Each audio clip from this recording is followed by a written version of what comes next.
This is an electronic toy for speech stimulation. It is designed for disabled child to overcome his reserved nature and practice various sound on his own. It can differentiate between a vowel, fricative and nasal sound.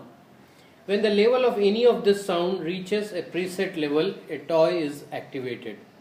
For example, a racing car moves in forward direction while uttering a vowel, such as this. And the car moves in the reverse direction when uttering a fricative, such as sa or sha.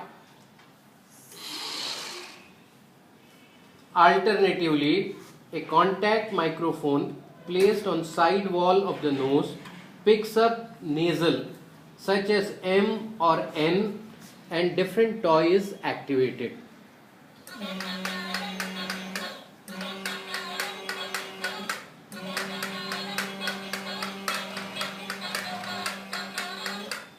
Such a device may stimulate children to vocalize different sounds. For adults who are recovering from speech after a stroke, a visual display can be given. Thank you.